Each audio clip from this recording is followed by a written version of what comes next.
Introduce my wife, Sorenson, and my 6 kids that came out today. They've been a great support over the last year when I started to get involved in politics, and I couldn't do it without every one of them. And I thank everybody for coming out to this today. It's I think everybody probably knows why I'm here, but I'm going to go ahead and announce it anyway. Because I doubt you think I'm running for re-election for the State House and announcing in Winterset. So I'm announcing today that I'm running against Stacey Apple for Senate District 37.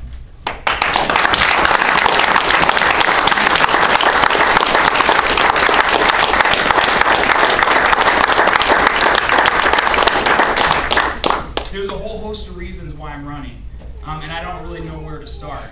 But I can tell you that maybe it's because the guy that came to my office last week and applied for a job, and he's one of the 100,000 people that's unemployed in the state. Or maybe it's the neighbor that I have that is a single mom that is working 2 jobs because she has such a tax burden that she has to work a quarter of the year to pay the bills, to pay the state. So she has to work 2 jobs so she can stay home with her, so she can raise her kids the way she wants to. She can provide for them with their needs, the needs that they have. Or maybe it's the neighbor that complains about the property taxes. Or it's the unborn child that's in a mother's womb. Or it's the fact that we're in a constitutional crisis right now in the state of Iowa because the Supreme Court ruled in favor of same-sex marriage. And everybody knows that's why I ran for office. That's no secret. There's a lot of issues, whether it's the $800 million in bonding that the governor just did this past session that my 2 children that are 4 and 5 years old are going to be paying for when they're adults and working. Maybe it's the fact that we have a $1 billion deficit because he's increased spending by 20%. It's all those reasons. I've been called by many people in the district and asked to do this. You know, this isn't an easy decision for me. I like serving in the Iowa House. I love the people I serve with. I love the people I represent. But I was called and asked to do this, and you know, sometimes the right thing isn't always the easy thing. It would have been really easy for me to run for my state house seat again as an incumbent, and knowing that I would have the backing of groups and the people in my district. But the right thing was to take on a new challenge and take out somebody that needs to be removed, because she represents a lot of people, but she doesn't represent this district. And I believe that from the phone calls, the emails, and the personal visits I had with people. So that's why I'm announcing that I'm running for the Iowa Senate. I almost said Iowa House, but that's why I'm running for the Iowa Senate. And you know, I have a pretty unique story how I got involved in politics. But it all started with an individual that's here today, and he probably doesn't even know it. It's Paul McKinley. He is the Senate Minority Leader right now. In 2011, when we're sworn in, he will be the Senate Majority Leader.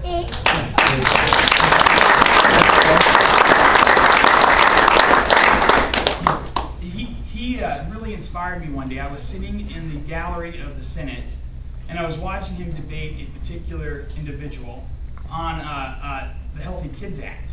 And I watched this individual introduce a bill, and maybe somebody here that doesn't know what it is, talk to me afterwards. I'm going to hang around, but for time, I'm going to make it a short story.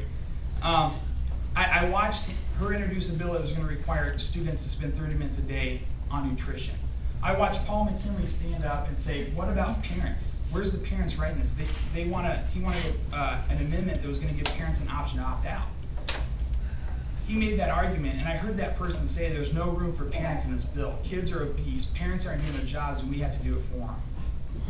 I was dumbfounded. I couldn't believe that somebody in our state house would make that comment. Well, that somebody in the state house is the very person that I'm challenging now. And because of Paul McKinley making that argument, that enticed me to run my original race. Stacey Apple wasn't up in 2008. I ran against another representative that I felt like wasn't representing me. But he's the reason that I decided to run as part of it, and he inspired me with that argument. And I look forward to serving with him, and I want to introduce Paul McKinley, the Senate Minority Leader, soon to be Majority Leader.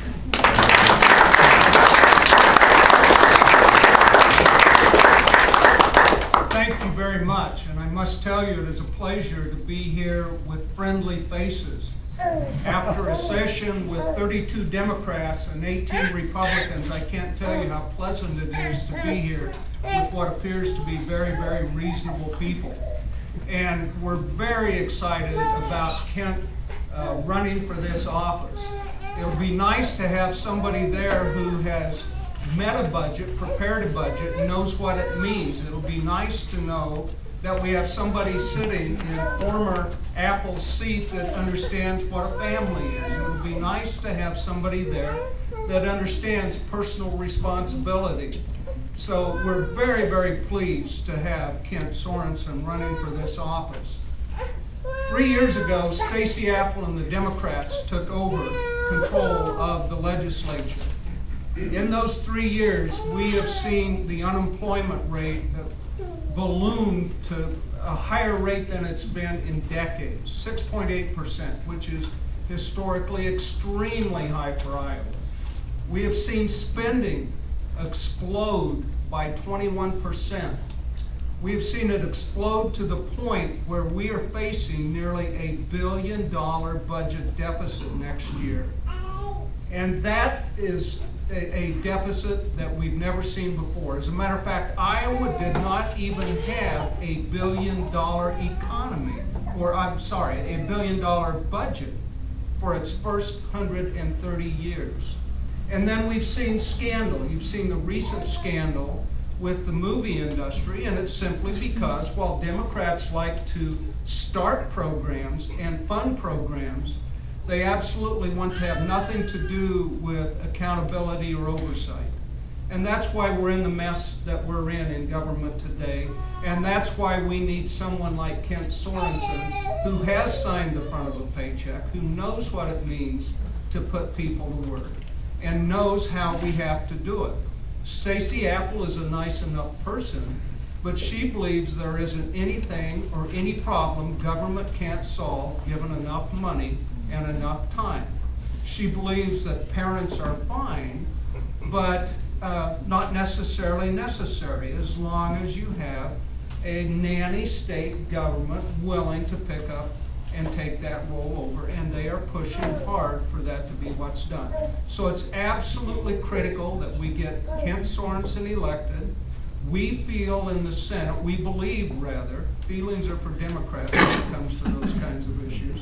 We believe that we have a very good shot at taking over the Senate next year. Senator Bradzon from Urbandale is active in that, and he's doing recruiting, and we are having a superb recruiting class. We're ahead of schedule, and with work from folks like you and getting Kent elected, we will do it, and thank you, and we expect you to send Kent to the Senate to help us out. Thank you very much.